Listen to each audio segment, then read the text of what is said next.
আয়াত ১৯ কুল আইয়ু শাইইন আকবারু শাহাদাতান কুলিল্লাহু শাহীদুম বাইনি ওয়া বাইনাকুম ওয়া উহিয়া ইলাইয়া হাযাল কুরআনু লিউনযিরাকুম বিহি ওয়া মান বালাগ আইন্নাকুম লাতাশহাদুনা আন্না মা'আল্লাহি আলিহাতান উখরা কুল লা আশহাদ কুল ইন্নামা হুয়া ইলাহুন ওয়াহিদুন ওয়া ইন্নানী বারীউম মিম্মা তুশরিকুন। অনুবাদ: বলুন, কোন জিনিস সবচেয়ে বড় সাক্ষী? বলুন, আল্লাহ আমারও তোমাদের মধ্যে সাক্ষ্যদাতা। আর এ কোরআন আমার নিকট ওহী করা হয়েছে যেন তোমাদেরকে এবং যার নিকট তা পৌঁছবে তাদের এ দ্বারা সতর্ক করতে পারি। তোমরা কি এ সাক্ষ্য দাও যে আল্লাহর সাথে অন্য ইলাহ আছে? বলুন, আমি সে সাক্ষ্য দেই না।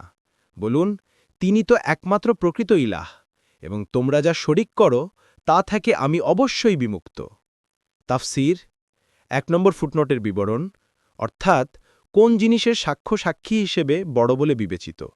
বলুন, আল্লাহ, তিনি সবচেয়ে বড় সাক্ষী। তার সাক্ষ্যের মধ্যে কোনো প্রকার ভুলচুটির সম্ভাবনা নেই। সুতরাং তিনি আমারও তোমাদের মধ্যে সাক্ষ্য যে আমি রসুল। তবরী সাদি। ২ নম্বর ফুটনোটের বিবরণ, এই আয়াত দ্বারা প্রমাণিত হচ্ছে যে রাসূলুল্লাহ সাল্লাল্লাহু আলাইহি ওয়াসাল্লাম প্রত্যেক সেই ব্যক্তির জন্যই ভীতি প্রদর্শনকারী যার কাছে এ কোরআনের আহ্বান পৌঁছেছে, সে যেই হোক না কেন। সুতরাং যার কাছেই আহ্বান পৌঁছবে সে তাতে ঈমান আনতে বাধ্য। যদি তা না করে তাহলে সে হবে জাহান্নামী। তাছাড়া রাসূলুল্লাহ সাল্লাল্লাহু আলাইহি ওয়াসাল্লামের রিসালাত যে সর্বকাল ও সর্বজনব্যাপী, তার প্রমাণ কোরআনের অন্য আয়াতেও এসেছে।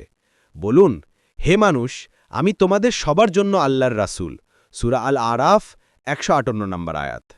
আরও এসেছে, আর আমরা তো আপনাকে কেবল সমগ্র মানবজাতির প্রতি সুসংবাদদাতা ও সতর্ককারী রূপে প্রেরণ করেছি। সূরা সাবা ২৮ নম্বর আয়াত। আরও এসেছে, কত বরকতময় যিনি তার বান্দার উপর ফুরকান নাজিল করেছেন সৃষ্টিকুলের জন্য সতর্ককারী হতে। সূরা আল ফুরকান ১ নম্বর আয়াত। আর যারা মুহাম্মদ সাল্লাল্লাহু আলাইহি ওয়াসাল্লামের উপর ঈমান আনবে না, তাদের শাস্তি যে জাহান্নাম, এ কথাও কোরআনের অন্যত্র বলা হয়েছে। অন্যান্য দলের যারা তাতে কুফরি করে, আগুনই দলের প্রতিশ্রুত স্থান। সূরা হুদ ১৭ নম্বর আয়াত। আদওয়াউল বায়ান।